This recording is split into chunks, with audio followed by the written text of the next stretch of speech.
Alright, what's going on everyone out there on YouTube? NES Ruler, and welcome to a brand new review. And this time we'll be checking out a film that was sent to me to review by Severin Films, and you can pick this up right now on Blu-ray and DVD.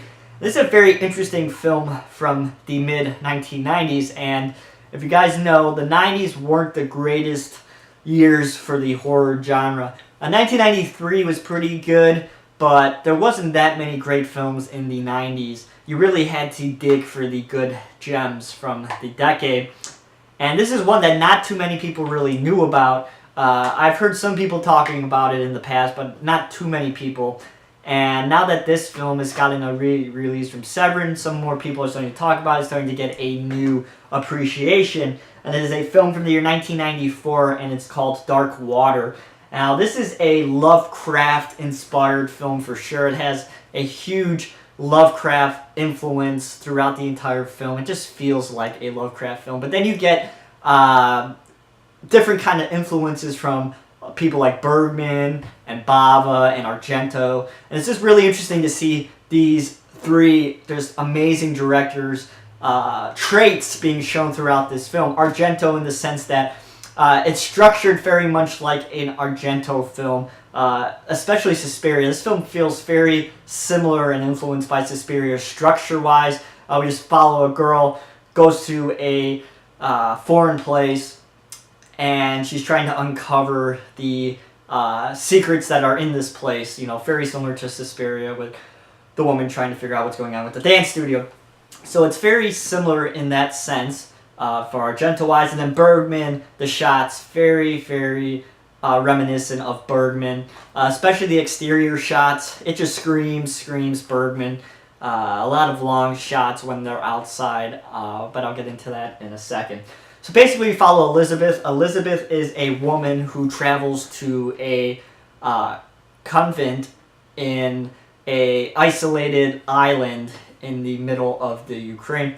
And she basically goes there because her father, who recently died, has invested a bunch of money into this group of nuns who are staying on this island. And Elizabeth is curious about why her father decided to fund this place to stay open. So when he died, she decides to go over there, and she starts to realize that things aren't what they seem to be. And there's some strange stuff going on. Nuns are disappearing, and there's some blind nuns going on, and she figures out why these nuns are blind, and then she gets into the basement of this convent, and she starts to piece together the crazy shit that's going on, and how, I'm not going to ruin it, but it's just interesting in the sense that it's very, very slow burning. There's not too much going on. A lot of dialogue. Like I said, it's very art house based in that sense, but it carries a nunsploitation type of a feel to it. But it's not over the top craziness that you would expect from an 80s nunsploitation film. It's, like I said, it's an art house nunsploitation movie, which is insane to think about, but it's really interesting to see how it's pieced together.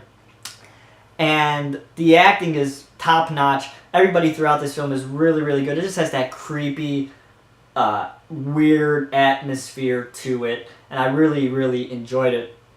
And it's just a film that you haven't seen before in this sense. And if you guys haven't seen this movie and you're into art house films like I am, I recommend you check this one out, because I think it really is something that you haven't seen before.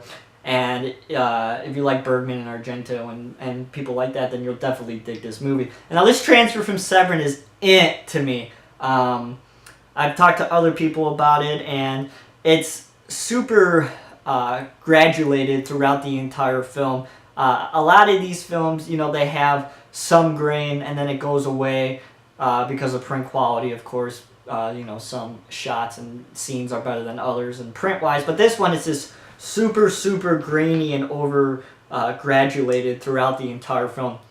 Now, it's not too distracting and it's not that big of a deal, but I thought I'd mention it. It's not an HD transfer, in my opinion.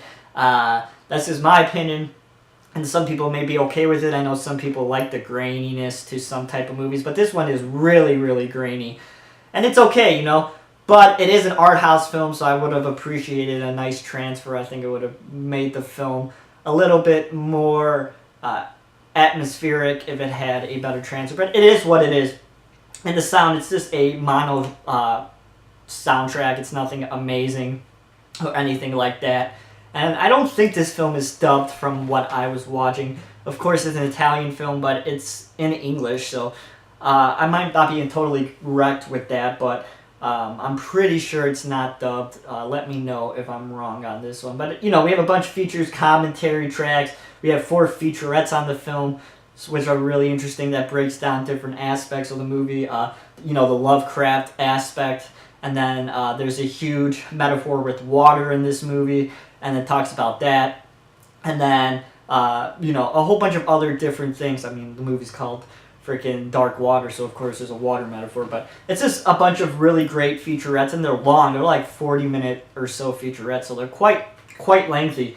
And then we got an intro with the director, and then some deleted scenes and a blooper reel, which is, I could live without that. But then we get some short films from the directors as well, which are really interesting. I love when they put short films on releases from the director's past. I love watching them, watch them progress as filmmakers as time goes on. And you can definitely see this guy progress with his short films and ultimately leading up to this one. So like I said, it's a very bizarre, strange art house type of a film. And I recommend you guys check it out. I really, really enjoyed this one. Very weird, strange, bizarre film. And I think the ending is really, really good. So I'm curious to know if any of you guys have seen this one. Let me know down below if you've checked it out. I'm curious to see what you think about this one. But it's really interesting. So that's my review of Dark Waters from Severin Films. You can pick this up right now on Blu-ray. If you guys like this review, please give it a thumbs up. As always, you can follow me on Twitter at twitter.com/NESRuler22. And I'll be back in a little while with another review. We'll be checking out another nunsploitation film that was released by Severin from the 80s this time. So it's a little bit more usually based in the nunsploitation genre. So I'll talk to you guys in a little bit. See you guys in a second.